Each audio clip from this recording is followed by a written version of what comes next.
Hello everyone, welcome to Sapan English course. आज है 10 अप्रैल और आज हम लोग करने जा रहे हैं हिंदू का editorial analysis. Sentence by sentence break down करेंगे। हार्ड वर्ड, डिफिकल्ट वर्ड्स को देखेंगे, उसके एंटोनिम्स सिनोनिम्स देखेंगे, साथ ही साथ सबसे इंपॉर्टेंट बात कि उसका डेली असेस, how to use those words in our daily life, ये हम लोग करने वाले हैं। इसीलिए अगर आप एसएससी की तैयारी कर रहे हैं, बैंकिंग की तैयारी कर रहे हैं या फिर स्पोकन सीखना चाहते हैं तो it's going to be a master class. Be with me till the end. चलिए शुरू करते हैं बिना कोई टाइम वेस्ट किए हुए। तो टॉपिक है Bengal blues on SIR and elections. देखिए, ब्लूज तो ब्लू मतलब तो कलर होता है, लेकिन यहाँ पे एज ए वर्ब यूज़ किया गया है ब्लूज। इसका मतलब होगा यहाँ पे उदासी या खेद। मतलब बंगाल दुख में है, शोक में है। किसके कारण? एसआईआर के कारण और चुनाव के कारण। एसआईआर क्या होता है? Special intensive revision. ये चुनाव आयोग ये एसआईआर कराती है। इसके तहत क्या होता है कि नए नाम जोड़े जाते हैं, कुछ जो वोटर्स मृत हो चुके हैं उनके नाम हटाए जाते हैं, अगर पता गलत है तो सही किया जाता है। तो इस तरह से ये काम होता है एसआईआर में। तो इसके चलते बंगाल अभी दुख में है और चुनाव के चलते क्यों है, चलिए आगे देखते हैं। देखिए, ब्लूज़ मतलब क्या होगा? उदासी। Synonyms मेलांकोली, gloom. एंटोनिम्स हो जाएगा जॉय, यूफोरिया। चलिए आगे बढ़ते हैं। देखिए, SIR सब टाइटल है इसका। SIR not governance dominates political discourse in poll bound Bengal. देखिए, बंगाल में भी चुनाव होने वाला है, मतलब ये चुनाव होने ही वाला है जस्ट। तो SIR not governance, that means कि वहाँ का जो सुशासन है वो मैटर नहीं कर रहा है। क्या मैटर कर रहा है? SIR special intensive revision dominate कर रहा है पॉलिटिकल डिस्कोर्स में, मतलब राजनीतिक विमर्श पर। मतलब राजनीति में अभी क्या इंपॉर्टेंट हो गया है? गवर्नेंस नहीं। एक्चुअली राजनीति का काम क्या है? उसका काम है कि गवर्नेंस, किस तरह से शासन चलना चाहिए। ठीक है, पब्लिक का सेवा किस तरह से किया जाना चाहिए, पब्लिक का काम किस तरह से होना चाहिए, that is called governance. But इसकी बात नहीं हो रही है, सुशासन की बात नहीं हो रही है। राजनीति में किसकी बात हो रही है? एसआईआर की बात हो रही है। ये डोमिनेट कर रहा है चुनावी माहौल में। ठीक है, बंगाल में अभी जो चुनाव का माहौल है। तो ये था आपका सब टाइटल। चलिए आगे बढ़ते हैं। देखिए, गवर्नेंस मतलब क्या होता है? शासन या सुशासन। डिस्कोर्स मतलब चर्चा, विमर्श या चर्चा होता है। पोल बाउंड मतलब चुनावग्रस्त, चुनाव होने ही वाला है, जैसे मैंने आपको अभी बताया। देखिए, एक सेंटेंस का स्ट्रक्चर यहाँ पे यूज़ किया गया था, एक्स नॉट वाई डोमिनेंट्स। मतलब जो जब हम लोग दो चीज़ों की तुलना करते हैं, कंपैरिजन करते हैं, तब इस तरह का सेंटेंस का यूज़ करते हैं, एक्स नॉट वाई। ठीक है, जैसे Kohli not Sachin is the best batsman of the world. इस तरह से हम कंपैरिजन कर रहे हैं कोहली और सचिन के बीच में। देखिए, एक सेंटेंस यहाँ भी मैंने बना के रखा है, skills not just degrees dominate the modern job market. मतलब अभी का जो मॉडर्न का जॉब मार्केट है वहाँ पे स्किल्स डोमिनेट कर रहा है, ना कि डिग्रीज। ठीक है, डिग्री कोई मायने नहीं रखता, आपके पास स्किल्स होना चाहिए। चलिए आगे बढ़ते हैं। देखिए, ये बहुत इंपॉर्टेंट सेंटेंस है, इसको ध्यान दीजिएगा। West Bengal, one of the largest and politically consequential states in the eastern India, goes to polls on April 23 with the second phase on April 29। इसका मतलब हुआ कि देखिए, वेस्ट बंगाल, पश्चिम बंगाल में दो फेज़ में इलेक्शन होने वाला है, अप्रैल 23 को और अप्रैल 29 को, दो फेज़ में इलेक्शन होने वाला है। लेकिन जो सेंटेंस का स्ट्रक्चर है उसको देखिए, जब भी हम लोग वन ऑफ द का यूज़ करेंगे तो हमेशा प्लूरल नाउन लेगा। ठीक है, वन ऑफ द, देखिए स्टेट्स, ये नाउन है, ये नाउन प्लूरल है, लेकिन वर्ब क्या लेगा? सिंगुलर लेगा, गोज टू। समझ गए हैं? इस स्ट्रक्चर को समझिए। One of the largest and politically consequential states, ये तो एडजेक्टिव है। देखिए, लार्जेस्ट ये एडवर्ब है, पॉलिटिकली कंसिक्वेंशियल ये भी एडजेक्टिव है। स्टेट्स ये क्या है? ये नाउन है। ये देखिए प्लूरल लेगा जब भी हम लोग one of the key use करेंगे। ध्यान देंगे, मैं रिपीट कर रहा हूँ, one of the key use करेंगे तो ये प्लूरल लेगा और वर्ब क्या होगा? सिंगुलर लेगा। तो इस तरह का स्ट्रक्चर देखिए, और ये आपको काफ़ी हेल्प करेगा एरर डिटेक्शन में। चाहे आप बैंक का एरर बना रहे हो या फिर एसएससी का एरर, जब क्वेश्चन करेंगे तो इस तरह का फॉर्मेट आपको देखने के लिए मिलेगा। और या तो यहाँ पे आपको सिंगुलर कर देगा वर्ब, या पे यहाँ पे जो है सिंगुलर कर देगा नाउन। ठीक है, सॉरी, ये तो सिंगुलर है ही, इसको प्लूरल कर सकता है और इसको सिंगुलर कर सकता है। तो ऐसे हम एरर डिटेक्ट कर सकते हैं। तो इसका मीनिंग ये हुआ कि भाई पश्चिम बंगाल में अप्रैल 23 और अप्रैल 29 को 2 फेज़ में इलेक्शन होने वाला है। ये पॉलिटिकली मतलब राजनीतिक तौर से consequential, that means very important है, बहुत महत्वपूर्ण चुनाव होने वाला है पूर्वी भारत का। मतलब ये जो बंगाल है, बंगाल की जो राजनीति है वो देश की राजनीति में एक महत्वपूर्ण कंट्रीब्यूशन करती है। चलिए आगे बढ़ते हैं हम लोग। क्यों, देखिए इसका एक छोटा सा फैक्टर ये भी है क्योंकि यहाँ 42 लोकसभा सीटें हैं। कितनी लोकसभा सीटें हैं? 42 लोकसभा सीटें हैं, इसलिए इसका जो चुनाव है महत्वपूर्ण हो जाता है। कंसिक्वेंशियल मतलब महत्वपूर्ण या परिणामी, गोज टू पोल्स मतलब मतदान जस्ट होने ही वाला है। The nation goes to polls next month, ठीक है, इस तरह से हम लोग यूज़ कर सकते हैं। चलिए, as attention shifts from other elections held on Thursday, the eastern state presents a disparaging picture. देखिए डिस्परेटिंग मतलब क्या होता है? हतोत्साहित करने वाला, निराशाजनक, ठीक है। जैसे कि 9 तारीख को थर्सडे में क्या हुआ, इलेक्शंस हो गया कुछ कुछ स्टेट्स में, 2 स्टेट्स और एक यूनियन टेरिटरीज़ में इलेक्शन हुआ, असम और आपका केरला में हुआ और पुडुचेरी में हुआ। तो अटेंशन जैसे ध्यान पब्लिक का इलेक्शन से हट के किधर गया? ईस्टर्न स्टेट मतलब बंगाल की ओर गया, तो एक डिस्परेटिंग पिक्चर मतलब निराशाजनक तस्वीर सामने आती है। मतलब एक तरफ तो उधर बहुत अच्छे से चुनाव हो गया, तीनों मतलब 2 स्टेट्स और एक यूटी में, लेकिन जैसे ही हम लोग बंगाल की तरफ सोचते हैं, अपना ध्यान इधर करते हैं, तो ये एक डिस्परेटिंग पिक्चर पेश करता है, मतलब निराशाजनक तस्वीर हमारे सामने लाता है। इसको ध्यान देंगे, डिस्परेटिंग पिक्चर मतलब निराशाजनक तस्वीर, हतोत्साहित करने वाला। चलिए आगे बढ़ते हैं। An election that should be about governance and livelihood is instead being fought over identity and the composition of the electoral roll itself। देखिए इलेक्शन किस तरह से लड़ना चाहिए, मतलब किस तरह से चुनाव होना चाहिए, उसमें मुद्दा होना चाहिए सुशासन का, आजीविका का, लेकिन यहाँ पे मुद्दा क्या चल रहा है? पहचान का, कौन हिंदू है, कौन मुसलमान है, मतदाता सूची में नाम है कि नहीं, ठीक है, ये सब हो रहा है। तो यहाँ पे कंपैरिजन किया जा रहा है कि should be about governance, election जो है इस शासन पे होना चाहिए कि क्या क्या काम हुआ, गवर्नमेंट के परफॉर्मेंस पे होना चाहिए, ठीक है, क्या वादा की थी अभी वो क्या डिलीवर कर रही है। बट इलेक्शन किस पे हो रहा है? आइडेंटिटी पे, इधर यू आर हिंदू और मुस्लिम, तुम्हारा मतदाता सूची में है कि नहीं नाम, ये सब चर्चा हो रहा है, तो ये काफ़ी निराशाजनक है। चलिए, लाइवलीहुड मतलब होता है आजीविका, रोजी रोटी, कंपोजिशन मतलब होता है संरचना, बनावट, इलेक्टोरल रोल मतलब मतदाता सूची। चलिए, बंगाल के चुनाव में अक्सर बुनियादी मुद्दों, ब्रेड एंड बटर इशूज जैसे नौकरी और विकास को पीछे छोड़कर धार्मिक और भाषाई पहचान का प्रमुख मुद्दा बन जाती है। मतलब देखिए, चुनाव में अक्सर क्या होता है कि हम लोग ये सब मुद्दा छोड़ देते हैं, मतलब क्या क्या मुद्दा छोड़ देते हैं? नौकरी, विकास, ठीक है, और जीविका, और किस मुद्दे पे चुनाव लड़ा जा रहा है अभी? लगभग हर एक क्षेत्र में मैं ये देख रहा हूँ, ठीक है, आइडेंटिटी पॉलिटिक्स हो रहा है। मतलब आप किस रिलीजन के हैं, कौन सा रिलीजन संकट में है, अरे भाई एक्सीडेंटली तुम उस रिलीजन में पैदा हो गए हो, तो इस पे तुमको इतना प्राउड करने का क्या ज़रूरत है? मान लो तुम किसी और रिलीजन में पैदा होते तो क्या तुम उस पर भी प्राउड करते? तुमने तो चूज़ नहीं किया है।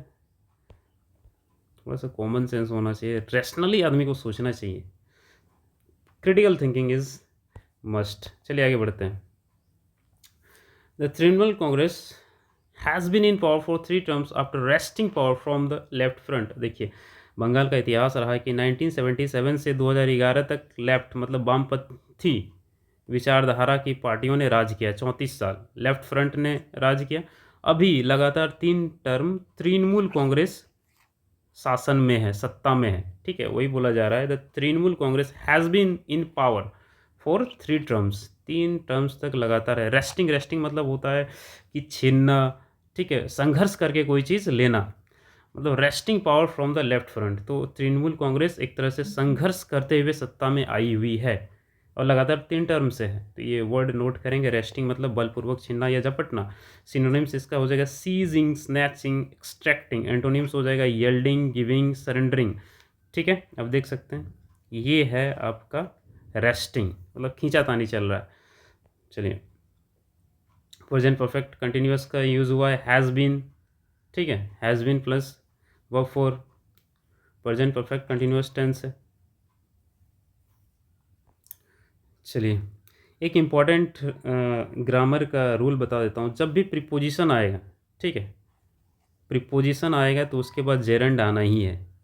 जब भी प्रीपोजिशन के बाद कोई वर्ब आती है तो वो हमेशा आईएनजी फॉर्म जेरंड में होती है, बिफोर गोइंग आफ्टर ईटिंग, समझ गए।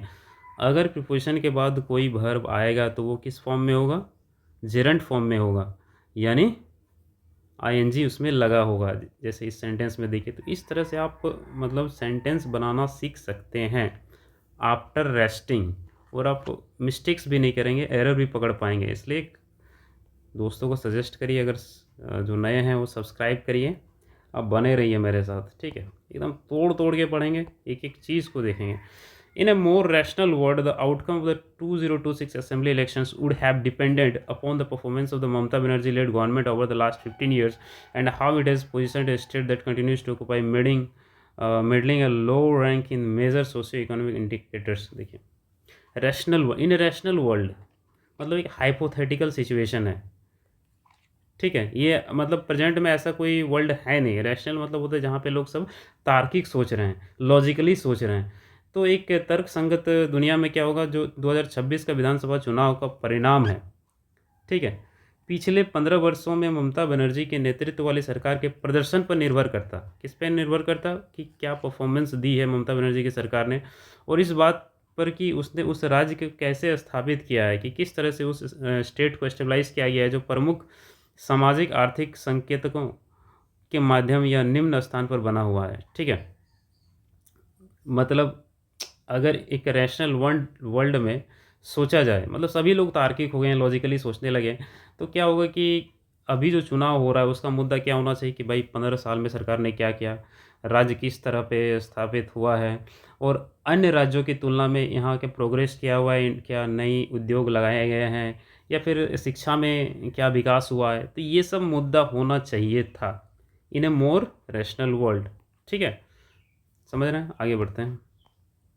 देखिए, रैशनल मतलब क्या होता है, तर्क संगत या विवेकपूर्ण। मिडलिंग मतलब मध्यम औसत दर्जे का। सोशियो इकोनॉमिक इंडिकेटर सामाजिक आर्थिक संकेतक, ये सब क्या है, सोशियो इकोनॉमिक इंडिकेटर्स मतलब लिटरेसी रेट क्या है, वहाँ का पर कैपिटा इनकम क्या है, वहाँ के कितने लोग जो है जॉब पे हैं, सरकारी जॉब पे हैं, कितने लोग प्राइवेट जॉब पे हैं, ये सब क्या है, सोशियो इकोनॉमिक इंडिकेटर्स हैं, ठीक है।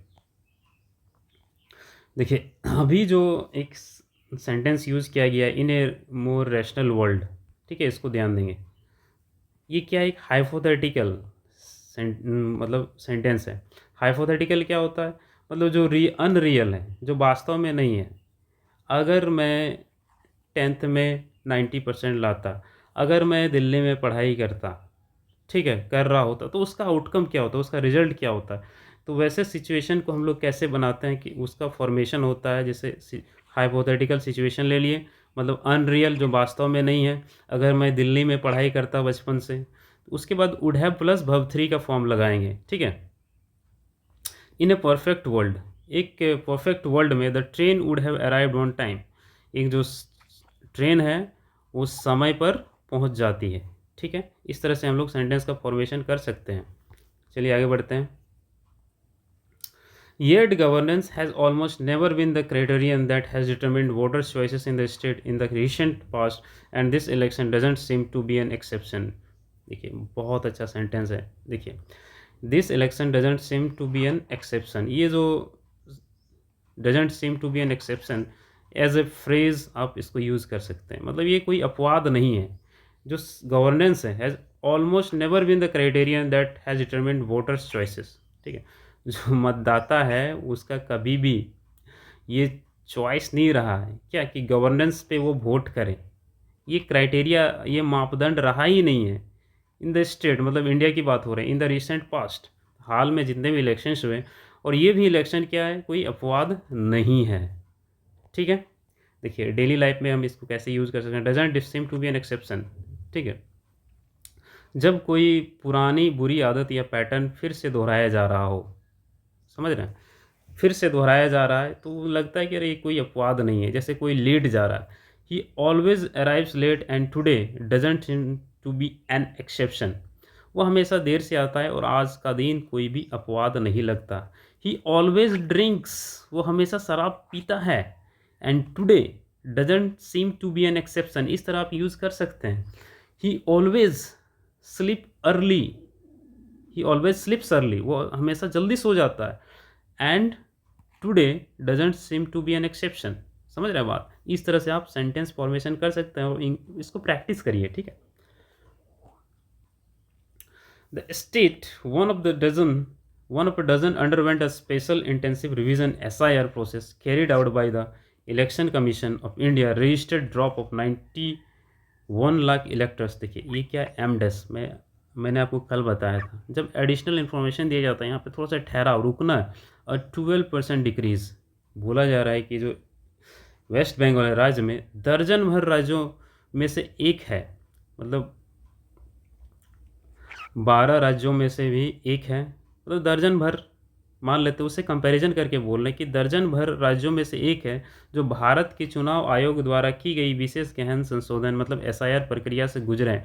मतलब इससे पहले दर्जनों राज्य एसआईआर प्रक्रिया से गुजरे हैं, लेकिन यहाँ पे अलग क्या है, यहाँ पे अलग ये है कि यहाँ 91 लाख मतदाताओं की गिरावट दर्ज की गई है। बाप रे बाप, 91 लाख इलेक्टर्स वोटर लिस्ट से गायब। समझ रहे हैं, इतना लोग वोट ही नहीं दे पाएंगे, लगभग 12% की कमी देखी गई है। चलिए आगे बढ़ते हैं। अंडरवेंट मतलब गुजरना, अनुभव करना, ठीक है। कितना ड्रॉप हुआ है? 91 लाख, 12% डिक्रीज। चलिए नेक्स्ट सेंटेंस में, ground reports revealed that the exercise unlike in Bihar where deletions were more evenly distributed on communal lines disproportionately affected minority electors and those living in the border districts of West Bengal। देखिए ground reports, ज़मीनी report से पता चलता है कि ये जो SIR की प्रक्रिया हुई है बिहार के विपरीत, अनलाइक इन बिहार। देखिए अनलाइक का यूज़ हम लोग करते हैं जब कंपैरिजन करते हैं, ठीक है। बिहार के विपरीत यहाँ पे किया हुआ है जहाँ नाम हटाए जाने की प्रक्रिया सांप्रदायिक आधार पर अधिक समान रूप से वितरित थी।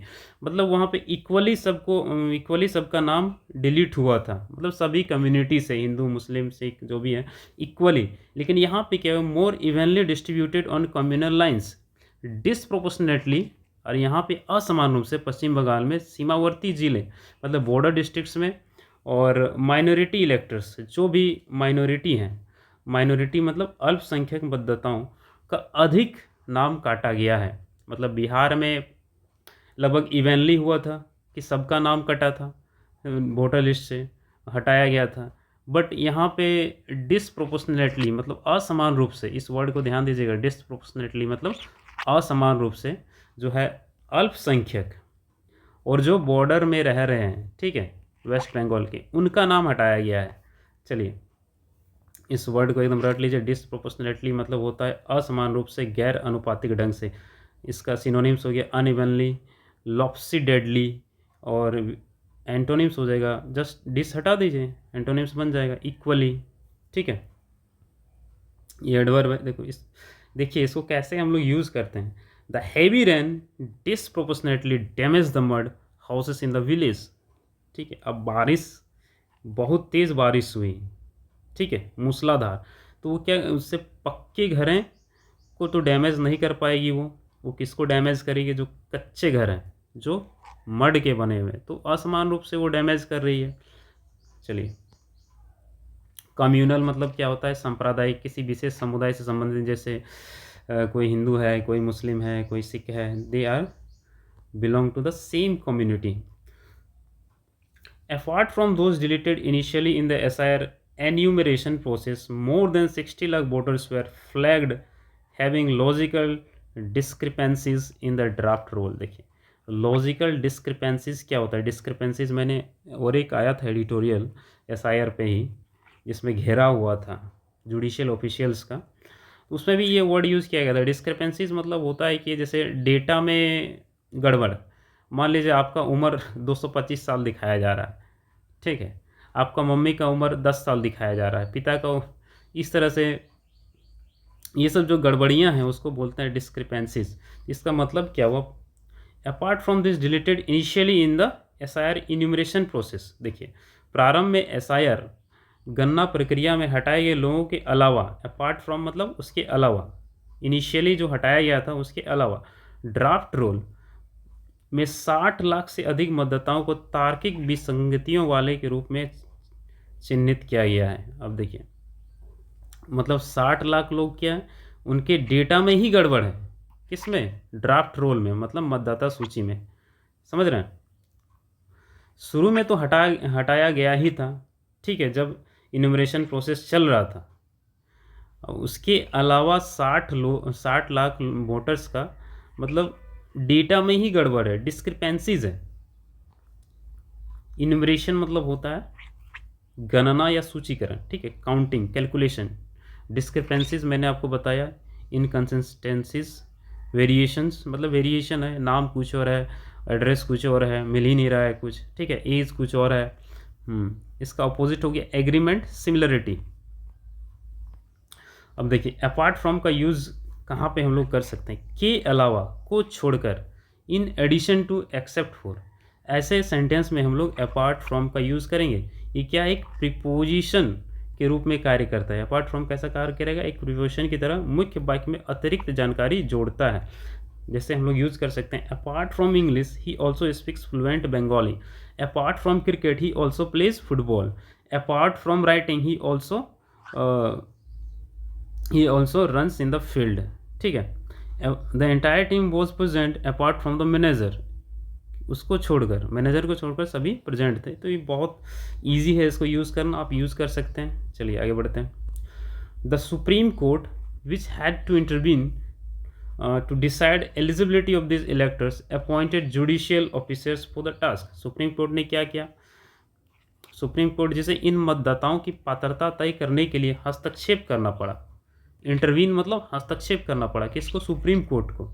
हैड टू मतलब करना पड़ा, ये भी इंपॉर्टेंट स्ट्रक्चर है। आई हैड टू गो, मुझे जाना पड़ा। आई हैड टू ईट, मुझे खाना पड़ा। आई हैड टू फाइट, मुझे लड़ना पड़ा। Decide the eligibility of this electors, जो कि इलेक्टर्स मतलब मतदाताओं की एलिजिबिलिटी को डिसाइड करेंगे। Appointed judicial officers for the task, उन्होंने क्या किया है? सुप्रीम कोर्ट ने जुडिशियल ऑफिसर्स को ये टास्क दिया है, उन, ठीक है, अपॉइंट करके ये टास्क दिया है, ठीक है। आगे बढ़ते हैं। इंटरवीन मतलब वही हस्तक्षेप करना, बीच बचाव करना। इसका देखिए, मेडिटेट हो जाएगा, इन्वॉल्व हो जाएगा, इंटरफेस हो जाएगा। समानार्थी दैट मीन्स सिनोनिम्स। एंटोनिम्स क्या हो जाएगा? इग्नोर, ओवरलुक, स्टे आउट, ठीक है। नेक्स्ट सेंटेंस पे आते हैं। But that process resulted in the disenfranchisement. देखिए, इनफ्रेंचाइजमेंट क्या होता है? वोट देने का अधिकार, और डिस लगा दिए मतलब वोट देने का अधिकार छीनना। Of 27 lakh electors who have now been given the option of approaching tribunals। अब देखिए, अब क्या हुआ? But the process resulted, इस प्रक्रिया का परिणाम क्या हुआ? 27 लाख मतदाता अपने मताधिकार से वंचित हो गए। डिसइनफ्रेंचाइजमेंट ऑफ 27 लाख इलेक्टर्स, इनका मतलब वोट देने का अधिकार छीन लिया गया।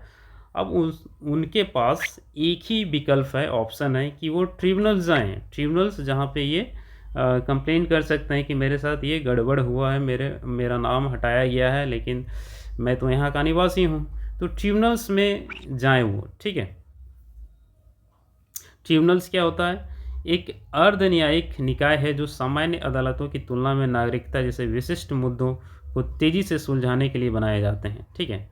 एक अर्ध न्यायिक निकाय है, यहाँ पे इनका कंप्लेंट सुना जाएगा, तुरंत जो है सॉल्यूशन देने की कोशिश की जाएगी, लेकिन ऐसा तो प्रैक्टिकल में देखा नहीं गया है, ठीक है। देखिए, डिसइनफ्रेंचाइजमेंट मैंने आपको बताया था, मताधिकार से वंचित करना मतलब वोट देने का अधिकार छीन लेना। चलिए आगे बढ़ते हैं। There is no clarity on whether this tribunal process will conclude before the election. इस बात की कोई स्पष्टता नहीं है, कोई क्लैरिटी नहीं है कि ये जो ट्रिब्यूनल की प्रक्रियाएं हैं वो इलेक्शन से पहले कंक्लूड करेंगी, मतलब इलेक्शन से पहले अपना काम समाप्त कर देंगी, ठीक है। कंक्लूड मतलब समाप्त करना, ये कल भी आया था, ठीक है। चलिए आगे बढ़ते हैं। The anger on the ground over the SIR and the onerous burden placed on the electors to prove their eligibility due to a largely flawed enumeration process adopted by an insouciant ECI has now become an election issue on its own, sidestepping civic and governance issues. Very very important ये sentence है, देखिए बहुत अच्छा अच्छा word का use किया गया है। जैसे ऑनरस, ऑनरस मतलब होता है कष्टदायी, ठीक है, कष्टदायी, ऑनरस हो गया। एक इनुमरेशन तो मैंने आपको बताया, वो जो लिस्टिंग होता है, सूचीकरण। इनसोसिएंट मतलब एकदम लापरवाह, ठीक है। तो इसका मीनिंग क्या हो गया, the anger on the ground, SIR को लेकर जो ज़मीनी स्तर पर गुस्सा है, ठीक है, और एक लापरवाह चुनाव आयोग द्वारा अपनाई गई, देखिए इनसोसिएंट ईसीआई, ईसीआई यही है, इसके द्वारा जो एसआईआर की प्रक्रिया अपनाई गई है, त्रुटिपूर्ण गणना, त्रुटिपूर्ण गणना, देखिए यहाँ पे है फ्लॉड इनुमरेशन, इसके लिए फ्लॉड मतलब त्रुटिपूर्ण, जिसमें कमियां पाई जाती, इनुमरेशन मतलब गणना प्रोसेस, प्रक्रिया के कारण मतदाताओं पर अपनी पात्रता, अपनी एलिजिबिलिटी, देयर एलिजिबिलिटी, अपनी पात्रता साबित करने के लिए डाले गए कष्टदायक बोझ, ठीक है। ऑनरस मतलब कष्टदायक बोझ, एक मतलब सिटीजन्स को खुद साबित करना पड़ रहा है भाई कि मैं इस जगह मतलब बंगाल का सिटीजन हूँ, मैं इंडिया का सिटीजन हूँ, मैं वोटर हूँ। अब बेचारा दिहाड़ी करने वाला जो डेली का काम करता है और अपना घर को चलाता है, उसके पास इतना समय कहाँ है कि खुद को प्रूव करे, ठीक है। डाले गए कष्टदायक बोझ अब खुद ही एक चुनावी मुद्दा का रूप ले ली, यही एक चुनावी मुद्दा बन गया है कि मुझे साबित करना है कि मैं वोटर हूँ। अब इसकी बात तो छोड़ो कि गवर्नेंस, सुशासन की बात तो छोड़ो, सिविक और गवर्नेंस इश्यूज़ मतलब नागरिक और शासन संबंधी मुद्दों को किनारे, अरे भाई सरकार ने क्या काम किया, कितना फंड आया, रोड बना कि नहीं, शिक्षा में कितना काम हुआ, हॉस्पिटल बना कि नहीं, इंडस्ट्री बना कि नहीं, ये सब मुद्दा नहीं रह गया। ओ माय गॉड, ये क्या हो रहा है। देखिए ऑनरस, ऑनरस मतलब होता है कष्टदायक, भारी, बोझिल, बर्डनसम, ऑपरेसिव, हैवी, इसका हो जाएगा सिनोनिम्स, एंटोनिम्स हो जाएगा easy, effortless, light. Insouciant very important one, इसको आप एकदम रट लीजिए, लापरवाह, बेपरवाह, चिंता मुक्त, ठीक है, कोई मतलब ही नहीं यार, तुम जाओ, ठीक है, तुम्हारा ज़िंदगी से हमको कोई मतलब नहीं। साइड स्टेपिंग मतलब इसको किनारा कर देना, मतलब असली मुद्दों को किनारा कर दिया गया। अभी मुद्दा क्या है कि मैं वोटर हूँ कि नहीं, अरे भाई वोट किस लिए हो रहा है, वोट क्यों हो रहा है बताओ, आप इस पर थोड़ा चिंतन करिएगा। The Trinamool has projected the discontent over the SIR as a consequence of the centers and ECI's machinations, while the BJP has wielded the SIR as a tool to polarize elections on religious lines। अब देखिए तृणमूल कांग्रेस जो है, जो party है, वो असंतोष मतलब discontent मतलब क्या होता है, असंतोष प्रोजेक्ट की है, मतलब एक तरह से दिखा रही है, पेश कर रही है कि मैं संतुष्ट नहीं हूँ, असंतोष है, मतलब काफ़ी नाराज़ है। किससे, SIR as a consequence of centre and ECI's machination. देखिए मैकिनेशन मतलब होता है कि एकदम एक तरह से दोनों मिले हुए हैं, कौन कौन, केंद्र सरकार और ECI दोनों की साजिश है, साजिश बोल सकते हैं, मैकिनेशन मतलब साजिश है, कि चुनाव आयोग और केंद्र सरकार की साजिश के बदौलत ये जानबूझकर किया गया है SIR का प्रक्रिया, इसलिए तृणमूल कांग्रेस जो है नाराज़गी पेश कर रही है। While the BJP has wielded SIR as a tool, वहीं बीजेपी ने क्या किया है, SIR को वेल्ड किया है। वेल्ड किया है मतलब देखिए, वेल्ड भाजपा ने इस्तेमाल किया है किसको, SIR को एक टूल की तरह, to polarise the election on religious lines, ध्रुवीकरण करने के लिए धार्मिक आधार पर, ठीक है, किसका इस्तेमाल किया है, SIR क्या एक उपकरण के रूप में मतलब एज ए टूल यूज़ किया है। ध्रुवीकरण क्या होता है कि जैसे हम बोल रहे हैं कि भाई जो भी गोरे हैं इधर आ जाइए, ठीक है, पोलराइज हो जाएगा, काले अलग हो जाएंगे, गोरे अलग हो जाएंगे। मैं कहूँगा कि जिनका 80% से ज़्यादा मार्क्स आया है वो इधर मतलब अच्छे हैं, और जो 80% से कम मार्क्स ला के आए हैं वो बुरे हैं, तो ये पोलराइजेशन हो जाएगा इस तरह से, समझ रहे हैं। आगे बढ़ते हैं। देखिए मैकिनेशन मतलब होता है षड्यंत्र, जैसे मैंने कहा था साजिशें, षड्यंत्र। विल्डेड मतलब इस्तेमाल किया है। पोलराइज मतलब ध्रुवीकरण करना। डिवाइड सेपरेट बांटना भी बोल सकते हैं। चलिए लास्ट सेंटेंस है, west Bengal desperately requires a polity where contestation is over how to revive employment driven industrial growth in largely agrarian and services economy, not over the religious and linguistic identities of voters। देखिए यहाँ पे editor जो है conclusion दे रहा है कि waste Bengal में होना क्या चाहिए। डेस्परेटली मतलब एकदम सख्त रूप से, अनिवार्य रूप से क्या चाहिए, वहाँ का जो राजनीति है, कंटेस्टेशन, वहाँ जो चुनाव लड़ा जा रहा है, किसके ऊपर लड़ा जाना चाहिए, जहाँ मुकाबला इस बात पर हो कि बड़े पैमाने पर कृषि और सेवा अर्थव्यवस्था में रोजगार संचालित औद्योगिक विकास को कैसे पुनर्जीवित किया जाए, ना कि मतदाताओं की धार्मिक और भाषाई पहचान पर। मतलब देखिए यहाँ पे चुनाव किस टाइप का हो रहा है, लिंग्विस्टिक, भाषा के आधार, कौन बंगला बोल रहा है, ठीक है, कौन हिंदू है, कौन मुस्लिम है, आइडेंटिटी पर, ठीक है, कौन किस धर्म से बिलोंग करता है, ऐसा मतलब ये सब मुद्दा नहीं होना चाहिए। किस पे मुद्दा होना चाहिए कि इंडस्ट्रियल ग्रोथ, ठीक है, मतलब औद्योगिक विकास कैसे हो।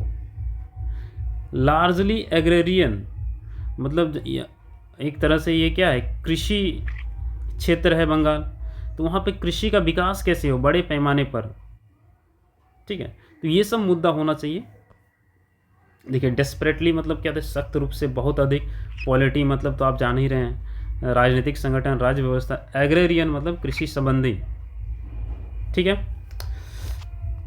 इस तरह से आज का ट्यूटोरियल ख़त्म होता है, फिर कल मिलते हैं। Okay, thank you. जितना भी मैंने आपको स्ट्रक्चर बताया है उसको प्रैक्टिस कीजिएगा, और अगर चैनल में नए हैं तो सब्सक्राइब करिए, अपने दोस्तों को सजेस्ट करिए। एकदम तोड़ तोड़ के एक एक वर्ड को हम लोग देखेंगे किस तरह सेंटेंस बन रहा है, उसका यूज़ किस लहजे में किया गया है, किस संदर्भ में किया गया है, और हम अपने डेली लाइफ में उसको कैसे यूज़ कर सकते हैं। मेन थिंग तो ये है। चलिए ठीक है, फिर मिलते हैं कल। Bye bye.